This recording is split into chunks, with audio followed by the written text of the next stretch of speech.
नमस्कार मित्रांनो, महाराष्ट्रात सध्या विविध रस्ते विकासाची कामे सुरू आहेत।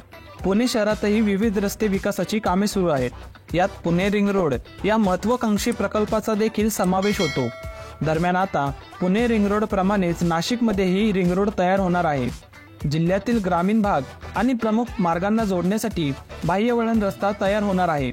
सार्वजनिक बांधकाम विभागाच्या माध्यमातून 137 किलोमीटर लांबीचा हा बाह्य वळण रस्ता विकसित केला जाणार आहे। यासाठी जवळपास 2000 कोटी रुपयांचा खर्च अपेक्षित आहे। या बाह्य वळण रस्त्यामुळे राज्य मार्गावरील आणि प्रमुख राष्ट्रीय महामार्गावरील वाहतूक शहरात न जाता बाह्य वळण रस्त्याने शहराबाहेरून वळवली जाणार आहे। मिळालेल्या माहितीनुसार शहरातून जाणारा मुंबई आग्रा राष्ट्रीय महामार्ग, नाशिक पुणे महामार्ग, नाशिक छत्रपती संभाजीनगर, गुजरातकडे जाणारा पेठ रस्ता, दिंडोरी रस्ता अशा प्रमुख रस्त्यांना हा बाह्य वळण रस्ता विशिष्ट ठिकाणी जोडला जाणार आहे।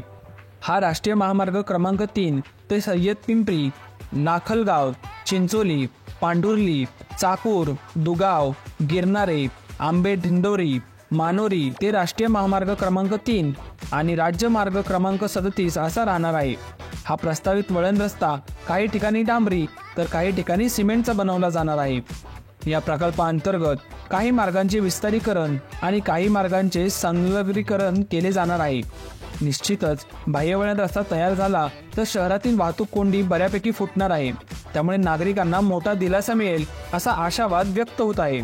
तर मित्रांनो, हा होता महाराष्ट्रातील तयार होणारा नवीन रिंग रोड, जो की असणार आहे पुणे नाशिक रिंग रोड। धन्यवाद।